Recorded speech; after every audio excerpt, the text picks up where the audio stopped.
हद से ज्यादा सीधा साधा होना भी ठीक नहीं है, क्योंकि जंगल में सबसे पहले सीधे पेड़ को ही काटा जाता है और टेढ़े पेड़ों को छोड़ दिया जाता है।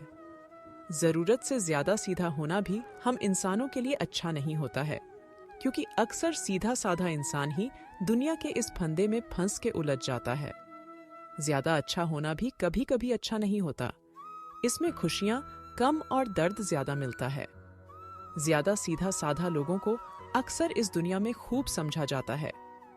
जरूरी नहीं हमेशा बुरे कर्मों की वजह से ही दर्द सहने को मिले। कई बार हद से ज्यादा अच्छा होने के लिए भी कीमत चुकानी पड़ती है। जरूरत से ज्यादा अच्छा होना भी जरूरत से ज्यादा जलील करवा देता है। दोस्तों, भगवान कृष्ण कहते हैं कि एक खूंखार जंगली जानवर की तुलना में एक कपटी और दुष्ट मित्र से ज्यादा डरना चाहिए, क्योंकि जानवर तो सिर्फ आपके शरीर को नुकसान पहुंचाता है, लेकिन एक कपटी और धोखेबाज मित्र आपकी बुद्धि को नुकसान पहुंचाता है। एक बुरा मित्र ही आपको ऐसी दिशा में ला सकता है जहां आपको लगने लगे कि ये दुनिया बहुत बुरी है, अब यहाँ जीकर भी क्या फायदा। और ऐसा तब होता है जब आप साथ विश्वासघात होता है, आपको धोखा दिया जाता है, और धोखा भी उसी व्यक्ति को मिलता है जिसने दूसरों पर अंधा विश्वास किया हो। कभी भी हम एक दूसरे पर एकदम से भरोसा नहीं करते। भरोसा धीरे धीरे बढ़ता है, लेकिन एक समय आने के बाद ये भरोसा इतना मजबूत हो जाता है कि हम उस व्यक्ति के लिए अपने आंख, कान और दिमाग सब बंद कर लेते हैं। और फिर ऐसी स्थिति में ही हमारा सबसे विश्वास पात्र व्यक्ति हमें इतना बड़ा धोखा दे देता है कि हमारा दुनिया पर से भरोसा उड़ जाता है और हम किसी को भी शक की नजर से देखने लगते हैं। असल में देखा जाए तो ये दुनिया धोखे पर ही चलती है। हम लोग अपने जिंदगी में कभी ना कभी कहीं ना कहीं पर किसी ना किसी को धोखा जरूर देते रहते हैं, और दूसरे लोग भी हमें धोखा दिए जा रहे हैं।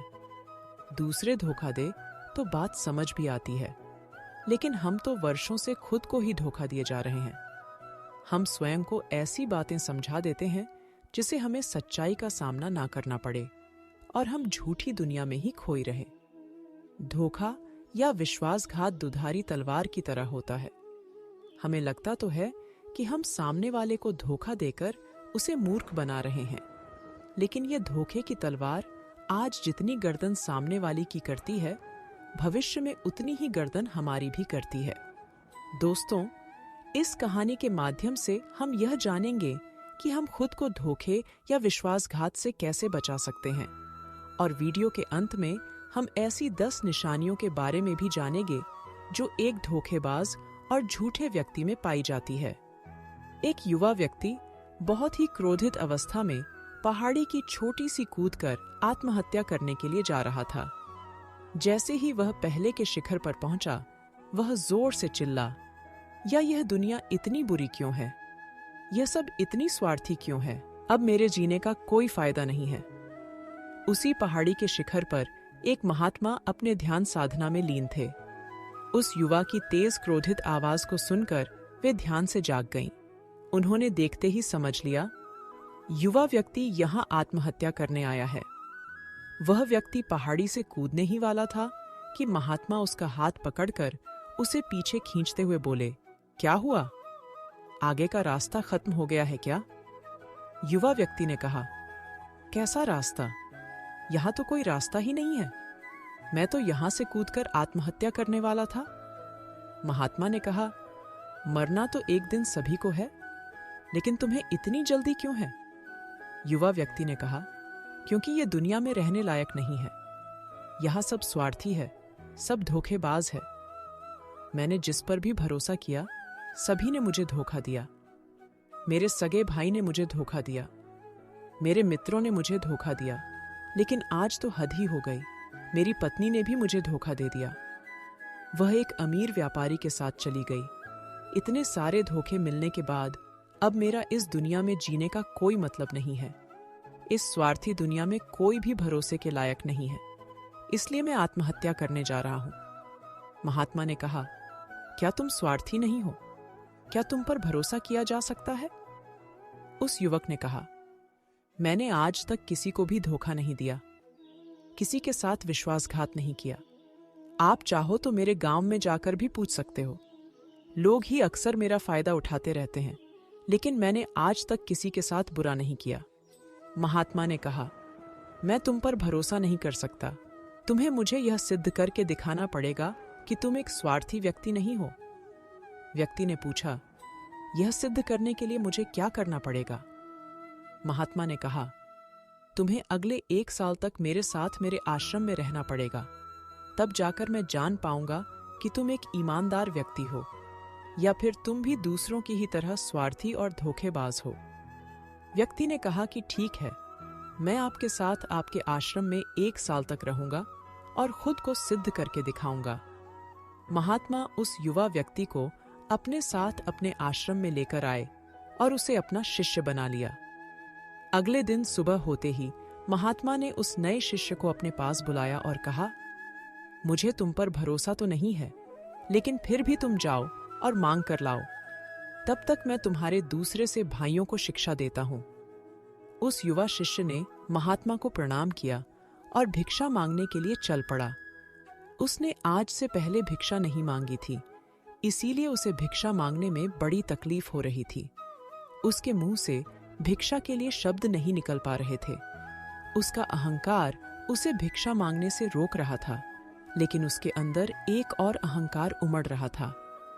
गुरु को गलत सिद्ध करने का अहंकार, इसीलिए उसने भिक्षा मांगी और उस भिक्षा को लेकर वापस गुरु के पास पहुंचा। उसके हाथ में भिक्षा देकर गुरु ने कहा कि तुम कुछ तो भरोसे के लायक हो। मुझे लगा था कि तुम भिक्षा नहीं मांग पाओगे, लेकिन तुमने मुझे गलत सिद्ध कर दिया। आओ, मेरे साथ मेरी कुटिया में चलते हैं, वहां मैं तुम्हें कुछ दिखाना चाहता हूं। गुरु शिष्य को अपने साथ अपनी कुटिया में ले गई। वहां कुटिया में ऊपर एक मटकी लटक रही थी। गुरु ने मटके की ओर इशारा करते हुए कहा कि उस मटकी को देख रहे हो, उसमें जहर रखा हुआ है, और जहर भी ऐसा है कि अगर किसी को दे दो तो व्यक्ति बड़े आराम से मर सकता है और किसी को भी पता नहीं चलेगा कि उसकी मौत कैसे हुई। युवा शिष्य ने कहा, लेकिन गुरुदेव, आप ये सब मुझे क्यों बता रहे हो?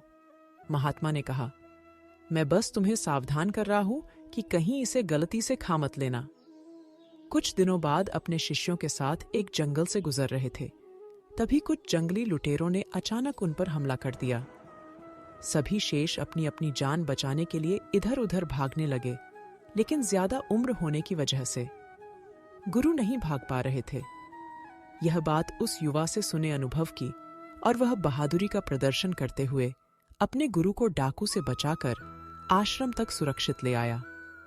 आश्रम पहुंचकर गुरु ने उससे की सभी के सामने बहुत प्रशंसा की और कहा कि तुम सभी लोगों से अच्छा तो ये मेरा नया शिष्य है, जिसमें अपनी जान पर खेलकर मेरी जान बचाई और मुझे सुरक्षित यहां ले आई। आज से इस पर पूरा भरोसा है। उस दिन के बाद हर सुबह जब भी गुरु उस हिस्से से मिलते हैं तो उसे एक बार जरूर कहते, मुझे तुम पर पूरा भरोसा है।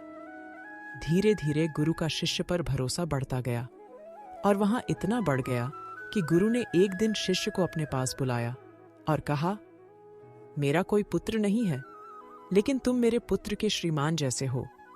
गुरु कहने लगे कि अब मेरी उम्र हो चुकी है, मैं हो गया हूं, इसीलिए मैं चाहता हूं कि मेरे मित्र के बाद इस आश्रम की बागडोर तुम अपने हाथों में ले लो। शिष्य ने कहा, गुरुदेव, अगर आपकी यही इच्छा है तो मैं आपकी खुशी के लिए यह जिम्मेदारी भी उठाऊंगा। इतना कहकर शिष्य वहां से चला गया। कुछ दिनों बाद वो बीमार पड़ गए तो उन्होंने आश्रम के सभी शिष्यों को बुलाकर ये घोषणा कर दी कि मेरे बाद इस आश्रम का संचालन युवा शिष्य करेगा। धीरे धीरे दिन बीतने लगे और उस युवा शिष्य के मन की बेचैनी बढ़ने लगी। वो जल्द से जल्द आश्रम को अपने कब्जे में लेना चाहता था। वह रोज सुबह गुरु के पास जाकर यही देखता कि गुरु के स्वास्थ्य में कोई प्रभाव पड़ा या नहीं, लेकिन गुरु का स्वास्थ्य 2 दिन प्रतिदिन अच्छा होता जा रहा था। अब तो उसके सब्र का बांध भी टूटने लगा। उसके रातों के लिए भी गायब हो चुकी थी। वह हर समय यही सोचता रहता कि कैसे गुरु को रास्ते से हटाया जाए और किसी को भी पता न चले। कभी वह सोचता कि गुरु को नदी में धक्का दे देता हूं, लेकिन अगले ही पल उसे ख्याल आया कि गुरु तो अच्छे तैराक है, वो तैर कर बाहर आ जाएंगे। फिर कभी सोचता कि गुरु को गला दबाकर मार देता हूँ। सब जानते हैं कि मैं गुरु का भरोसेमंद शिष्य हूँ, इसीलिए मुझ पर किसी को शक नहीं होगा। लेकिन फिर वह सोचता कि अगर थोड़ी सी भी चूक हो गई तो इससे बात बिगड़ सकती है। मुझे कोई ऐसा तरीका ढूंढना होगा जिसमें गुरु की मौत भी हो जाए और सभी को यह लगे कि एक स्वाभाविक मृत्यु थी और भगवान को भी यही मंजूर था। एक दिन वह युवा शिष्य गुरु के पास उनकी कुटिया में बैठा हुआ था। तभी उसकी नजर ऊपर लटक रहे मटके पर पड़ी। उसे याद आया कि गुरु ने कहा था इसमें जहर है, और जहर भी ऐसा है जिसका किसी को पता भी नहीं चलता। उसने सोचा कि यही सही रहेगा, ये जहर गुरु को दे देता हूं और किसी को पता भी नहीं चलेगा कि उनकी मृत्यु कैसे हुई। फिर पूरे आश्रम पर मेरा नियंत्रण होगा। अगले ही दिन उसने चुपके से गुरु की कुटिया से वह जहर चुरा लिया और उसे गुरु के खाने में मिला दिया। गुरु ने वहां खाना खा लिया और रात में सोने चले गई। लेकिन जब सुबह हुई तो पूरा आश्रम जागा, पर गुरु नहीं जागे। शिष्यों ने गुरु की कुटिया में जाकर देखा तो पता चला कि गुरु की मृत्यु हो चुकी है। जब यह बात उस युवा शिष्य को पता चली तो वह अंदर ही अंदर बहुत खुश हो गया और आश्रम को अपने नियंत्रण में लेने का काम शुरू कर दिया। उसी आश्रम में गुरु का एक सबसे पुराना शिष्य भी था। वह चुपचाप यह सारी घटना को देख रहा था। वह अपनी कुटिया में गया और वहां से एक औषधि में आया और वो औषधि गुरु को पिला दी। थोड़ी ही देर में गुरु की चेतना लौट आई और वह एकदम से स्वच्छ होकर बैठ गए।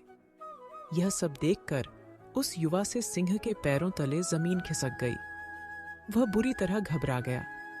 गुरु ने बाकी सभी शिष्यों को अपने अपने कामों में वापस भेज दिया और शिवा शिष्य को अपने पास बुलाकर कहा, क्या तुम अभी भी विश्वास करने के लायक हो? क्या तुमने मुझे धोखा नहीं दिया? क्या तुम स्वार्थी नहीं हो? वहां शिष्य गुरु के चरणों में गिर पड़ा और बोला, पता नहीं अपराध मुझसे कैसे हो गया। मैंने आज से पहले तो कभी किसी को धोखा नहीं दिया। लोग ही मुझे धोखा देते आए हैं, लेकिन पता नहीं क्यों और कैसे आज मैंने आपको धोखा दे दिया। गुरु ने कहा कि तुम मुझे धोखा ही नहीं दे सकते थे, क्योंकि मैंने तुम पर कभी भरोसा ही नहीं किया था। गुरुवर कहते हैं कि मैं किसी इंसान पर भरोसा नहीं करता हूं, मैं केवल उसी पर भरोसा करता हूं जो मैं अपनी आंखों से देखता हूं। और मुझे तुम्हारे अंदर लालच दिखाई दे रहा था, और यह लालच भी मैंने ही तुम्हें जानबूझकर दिया, क्योंकि कोई भी व्यक्ति केवल 3 कारणों से ही किसी के साथ विश्वासघात करता है। पहला स्वार्थ, दूसरा लालच और तीसरा ईर्ष्या। उस युवा शिष्य ने महात्मा से पूछा, लेकिन गुरुदेव, मैं खुद को स्वार्थ, लालच और इच्छा से कैसे मुक्त रख सकता हूं? गुरु ने कहा कि खुद को पढ़ो, खुद को जानो, खुद के भीतर उतरने का प्रयास करो। इंसान के भीतर बड़ी संभावना है, वह खुद को कुछ भी बना सकता है, वहां कुछ भी हो सकता है। और जब तुम में कोई बदलाव नहीं आए तो खुद के भीतर जानने का प्रयास करो, तो तुम क्यों नहीं बदल रहे हो? कौन तुम्हें बदल रहा है? यह बदलाव अच्छा है या बुरा है? खुद का आत्मनिरीक्षण करने का प्रयास करें। गुरु के शब्द सुनकर शिष्य ने फिर उनके पैर पकड़ लिए और कहा, गुरुदेव, मैं आपका ही शिष्य बनकर रहना चाहता हूँ और ये ज्ञान प्राप्त करना चाहता हूँ कि मैं कौन हूँ, क्या हूँ और क्यों बदल जाता हूँ। गुरु ने कहा, हमारे आसपास बहुत से लोग हैं और ऐसे बहुत से लोग हुए हैं जो इस बात की मिसाल है। ये उन्होंने अपने स्वार्थ, लालच और एशिया के बस में आकर कभी भी किसी को धोखा नहीं दिया और किसी के भी साथ विश्वासघात नहीं किया। धोखा इंसान तभी देता है जब उसे लगता है कि जो वो कर रहा है उसे कोई देख नहीं रहा और भविष्य में भी किसी को पता नहीं चलेगा, और जो वो कर रहा है वही सही है। हालांकि पकड़े जाने के बाद खुद को बचाने के लिए वो तर्क और देता है कि मैं तो कुछ कर ही नहीं सकता था, मेरे पास यही आखिरी रास्ता बचा था, मैं मजबूर था। लेकिन हर धोखे के पीछे की सच्चाई यही है कि व्यक्ति उसे जानबूझकर अपने फायदे के लिए करता है। गुने से शिष्य की आंखों में देखते हुए कहा, याद रहे, हम जब भी किसी को धोखा देते हैं तो हम उसके आंतरिक चेतना को ठेस पहुंचाते हैं और वह इतनी बुरी तरह आहत हो जाता है कि उसका किसी पर भरोसा नहीं रह जाता और वह अंदर से बहुत दुखी और खुद को बड़ा अकेला महसूस करने लगता है। इसीलिए अगर तुम चाहते हो कि तुम्हें कोई धोखा ना दे पाए तो अपनी आंख, कान, दिमाग को खुला रहो। लोगों पर भरोसा तो करो, लेकिन इतना भी भरोसा मत करो कि वह तुम्हारा फायदा उठाने लग जाए। गुरुवर कहते हैं कि हमेशा अपने महत्वपूर्ण कामों का नियंत्रण अपने हाथ में रखो और कभी भी अपने जीवन की बागडोर किसी दूसरे के हाथों में मत दो और बीच बीच में खुद की भी जांच पड़ताल करते रहो कि जिस धोखे से तुम बचना चाहते हो, कहीं वैसा ही धोखा तुम किसी दूसरे को तो नहीं दे रहे हो। और फिर भी तुम्हें कोई धोखा दे दे तो निराश मत होना, क्योंकि हर एक धोखा इंसान को कुछ ना कुछ सीखा कर ही जाता है। धोखा खाने के बाद इंसान पहले से ही और ज्यादा सतर्क हो जाता है और समझदार हो जाता है। इसीलिए सिर्फ एक धोखे की वजह से खुद की जिंदगी को बर्बाद मत करो और इसे एक शिक्षा मानकर आगे बढ़ जाओ। गुरु में कहा, ये 10 निशानियां हैं एक धोखेबाज इंसान की, एक चालाक इंसान की। जितनी उन्हें धोखा दे सकता है, तुम्हारे मन की शांति तक छीन सकता है और तुम्हें निराशा के गहरे सागर में डुबोकर तुम्हारी जिंदगी तक खत्म कर सकता है। पहली निशानी है, जो इंसान धोखेबाज होगा, झूठा होगा। वो तुमसे सब कुछ छुपाएगा। तुम्हें उसके बारे में दूसरे लोगों से पता चलेगा और जब तुम पूछोगे तो वो बोले गा कि बताना ही भूल गया था। उसके साथ बहुत लंबा वक्त बिताने के बाद भी तुम्हें उसके बारे में कुछ खास पता नहीं होगा कि वो तुम्हारे बारे में क्या सोचता है, उसके जीवन में क्या चल रहा है। तो हमेशा तुम उसके बारे में दुविधा में ही रहोगे, क्योंकि वो तुमसे हर एक बात छुपाएगा, क्योंकि वो एक सच्चा इंसान है ही नहीं। एक सच्चे इंसान को कोई परेशानी नहीं होती। अपने बारे में बताने में वह लगभग हर एक बात तुम्हारे साथ साझा कर लेता है, लेकिन जो धोखेबाज होगा वो बड़ी सावधानी से चलता है। तो ये बात हमें गौर करनी चाहिए कि जिस इंसान के साथ हम रिश्ते में हैं, जिसे हम अपनी जिंदगी सौंपने वाले हैं, जिसके साथ हम प्रेम का, विश्वास का सौदा करने वाले, क्या वो अपनी पूरी जिंदगी हमारे साथ एक खुली किताब की तरह साझा करता है या नहीं, या वो हमसे चीजें छुपाता है? अगर वो छुपाता है तो वो इंसान एक बहुत बड़ा धोखेबाज है। दूसरी निशानी, जो इंसान धोखेबाज होता है और जिसका हमसे सच्चा प्रेम नहीं होता, उसे हमारे परवाह कभी नहीं होती। हम चाहे उसकी कितनी भी परवाह कर ले, कुछ भी उसके लिए कर लें, लेकिन उसे जरा सी भी परवाह नहीं होगी और ऐसा एक बार नहीं, बार बार देखने को मिलेगा। लेकिन हम इसे देखकर भी अनदेखा कर देते हैं। ये हमारी सबसे बड़ी गलती है। हम अपने मुंह के चलते सच आंखों के सामने होते हुए भी उसे देख नहीं पाते। ये हमारी कमी है। अगर हम थोड़ा सा होश पूर्वक देखने का प्रयास करें तो हमें पता चलेगा कि उसे हमारी कोई परवाह नहीं है। किसी निशानी, जो इंसान धोखेबाज होता है, वो बहुत बड़ा झूठा भी होता है। उसकी खुद की बातें ही खुद से मेल नहीं खाती। उसकी जुबान बार बार बदलती रहती है। वह अपनी ही बातों पर खरा नहीं उतरता है, लेकिन हम उसकी झूठी सच्ची बातों पर कुछ भी जाते हैं, इसलिए हम उसे पहचान भी नहीं पाते। चौथी निशानी है कि एक धोखेबाज व्यक्ति हमारे सामने जो हमारी चापलूसी और हमारी छोटी प्रशंसा कर लेगा, लेकिन वो कभी भी हमारे पीठ पीछे या दूसरों से हमारी प्रशंसा कभी नहीं करेगा और हमें इज्जत भी नहीं देगा। हम चाहे उसके लिए मर ही क्यों ना जाए, लेकिन वह कभी भी हमारी प्रशंसा नहीं करेगा और हमें उतनी अहमियत नहीं देगा जितनी हम उसे अपनी जिंदगी में देते, क्योंकि वो एक दिन हमें धोखा ही देने वाला है। तो हमें बहुत बड़ा धोखा मिले, इससे अच्छा है कि हम पहले से ही सावधान हो जाएं। पांचवी निशानी है कि वो क्या कहते हैं, उस पर ध्यान मत दो, बल्कि वह तुम्हारे साथ क्या करते हैं उस पर ध्यान दो, क्योंकि बातें कहना बड़ा आसान है, लेकिन करना बड़ा ही मुश्किल है और अधिकतर लोग इन्हीं बातों पर आकर फंस जाते हैं। इसलिए चाहे वो तुमसे कितने ही बातें करे, कितने ही आपसे वादे करे, लेकिन जब तक उन्हें वो पूरा नहीं करके दिखाता, तब तक उस पर भरोसा मत कर लो। छठी निशानी ये है कि अक्सर प्रेम संबंधों में देखने को मिलता है कि एक धोखेबाज व्यक्ति अपने से प्रेम करने वाले को ऐसे नेता हैं कि सामने वाला हमेशा उसके लिए उपलब्ध रहने वाला है। वो कहीं नहीं जाने वाला है, वो यही पड़े रहेगा। उसके लिए वो ना इज्जत देता है और ना ही सम्मान। अगर उनसे सम्मान की भीख मांगी जाए तो और भी इज्जत करते हैं। अगर किसी रिश्ते में कैसे गिड़गिड़ाना पड़े, उसे भीख मांगना पड़े कि मुझे अपना समय दो, मुझसे बात करो, तो इससे घटिया रिश्ता कोई और हो ही नहीं सकता जिसको तुमसे सच्चा प्रेम होगा। वो खुद चाहेगा कि उसका ज्यादातर समय तुम्हारे साथ भी थे। जिससे तुम्हें समय की भीख मांगनी पड़े तो समझ जाओ कि उसके अंदर तुम्हारे लिए कोई प्रेम है ही नहीं। 7वीं निशानी है कि उसके पास हर काम के लिए समय होगा, लेकिन तुम्हारे लिए कभी भी समय नहीं होगा। वो अपनी जिंदगी में तुम्हारे लिए कुछ भी नहीं छोड़ेंगे, लेकिन तुम्हें कभी भी छोड़ देंगे। वो तुमसे बात तभी करेंगे जब उनका मन होगा ना कि तब जब तुम्हें उनकी जरूरत होगी। वो तुम्हें किसी दूसरे इंसान से बदल सकते, लेकिन तुम्हारे लिए कुछ भी नहीं बदलेंगे। इतना अपनी आदतें, ना अपना स्वभाव और ना ही अपना आराम 8वें निशानी है कि वो कभी भी तुम्हारे प्रति समर्पित और प्रतिबद्ध नहीं होंगे कि चाहे कुछ भी हो जाए, हम तुम्हारे साथ हैं। चाहे कैसे भी समय हो, हम तुम्हारा साथ देंगे। वो केवल अपनी शर्तों पर तुम्हारे साथ रहेंगे।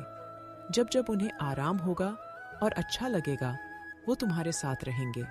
और अगर उन्हें थोड़ी सी तकलीफ हुई तो वह तुम्हें छोड़कर चले जाएंगे, क्योंकि वो अपने आराम से बाहर आकर तुम्हारे लिए कभी कुछ नहीं करने वाले। 9वीं निशानी है कि वो तुम्हें हमेशा दुख पहुंचाते रहेंगे, कभी जानबूझकर तो कभी उन्हें पता भी नहीं चलता कि वो तुम्हें कितना दुख पहुंचा रही है और तुम्हारे दिल को ठेस पहुंचती रहेंगी। जो इंसान तुमसे सच्चा प्रेम करता है, उसके साथ तुम्हें खुशी महसूस होगी। उसके साथ रहने पर तुम्हें ऐसा लगेगा कि जैसे तुम हल्के होकर हवा में उड़ रहे हो। और अगर तुम एक धोखेबाज, एक गलत इंसान के साथ रास्ते में हो तो तुम्हें सब कुछ भरी भरी और बोझ सा लगेगा। ऐसा लगेगा जैसे कुछ ठीक नहीं हो रहा। तुम्हारे अंदर से आवाज आएगी कि ये रिश्ता ठीक नहीं है तुम्हारे लिए। पर अगर तुम उसे सुनकर भी अनसुना कर देते हो, ये तुम्हारी गलती है। 10वीं निशानी है कि तुम उनकी जिंदगी में कहीं नहीं होती, कोई विशेषज्ञ नहीं होती तुम्हारी। उनकी जिंदगी में वह जब चाहे बड़ी आसानी से तुम्हें अपनी जिंदगी से निकाल बाहर फेंक सकते हैं और उन्हें कोई फर्क नहीं पड़ेगा। अगर तुम्हें अपने रिश्ते पर भरोसा नहीं है और सच्चाई जाननी है तो कुछ दिनों के लिए उनकी जिंदगी से गायब हो जाओ। उन्हें जरा भी फर्क नहीं पड़ेगा, बल्कि वो तो और भी खुश हो जाएंगे। ये अच्छा हुआ, मुसीबत गई हमारी जिंदगी से, अब हम और आजाद है। अब हम जो चाहें वह कर सकते हैं। अगर आप भी ऐसे इंसान के साथ रिश्ते में हैं तो आप होश में आ जाइए और जितना जल्दी हो सके इससे बाहर आने की कोशिश करें। यकीन मानिए, ऐसे रिश्ते से बाहर आकर आपको शांति, सुकून और प्यार सब मिलेगा। और क्या सिर्फ वही एक इंसान है? इस दुनिया में आप एक बुरे इंसान को छोड़ेंगे तो तब 10 अच्छे इंसान आएंगे आपके जिंदगी में जो आपको सम्मान देंगे, प्यार देंगे। पर जब तक आप ऐसे झूठे इंसान के साथ जुड़े रहेंगे, आपको दूसरे अच्छे इंसान दिखेंगे ही नहीं। लेकिन जैसे ही आप ऐसे धोखेबाज इंसान को छोड़ देंगे तो आपकी जिंदगी में अच्छे इंसान आने शुरू हो जाएंगे। आजकल जिन लोगों के साथ प्रेम में, रिश्तों में धोखा होता है तो वो कहते हैं कि प्रेम कुछ भी नहीं होता, सब कुछ धोखा होता है। आजकल सब कुछ झूठ है, लेकिन ये पूरी तरह सही नहीं है। वो इंसान जिसने आपको धोखा दिया वो प्रेम का मतलब नहीं जानता था। पर आज भी दुनिया में ऐसे बहुत से लोग हैं जो प्रेम करना भी जानते हैं और निभाना भी जानते हैं, जिनमें उनके साथ धोखा हुआ है। वो तो अपनी तरफ से सच्चा प्यार कर ही रहे थे। प्रेम तो ईश्वर का वरदान है और प्रेम पर ही ये सारी दुनिया टिकी हुई है। अगर एक गलत इंसान आपके प्रेम को नहीं समझ पाया तो इसका मतलब यह भी नहीं है कि दुनिया में प्रेम है ही नहीं। ये दुनिया प्रेम से ही चलती है। ये हंसती नाचते दुनिया प्रेम करने वालों के बदौलत ही है। और अंत में एक बात और, अगर आपको अपने परिवार वालों से धोखा मिला या फिर आपको कोई गलतफहमी हो गई हो तो कोशिश यही करेगा कि आप लोग एक दूसरे की बातों को समझें, एक दूसरे को जानने और एक दूसरे को माफ जरूर करें। क्योंकि आपको बहुत सारे लोग मिल जाएंगे, लेकिन आपके परिवार जैसे लोग आपको पूरी दुनिया में कहीं और नहीं मिलेंगे। हाँ, उनकी बात अलग है जो आपके परिवार से बाहर के लोग हैं, जैसे आपके मित्र, आपके दूर के संबंधी या फिर कोई पड़ोसी। लेकिन परिवार के लोगों को माफ करने में ही समझदारी है। दोस्तों, इस वीडियो में बस इतना है। मिलते हैं एक और नई वीडियो में। तब तक के लिए अपना ख्याल रखें। आपका बहुत बहुत धन्यवाद। जय श्री कृष्णा।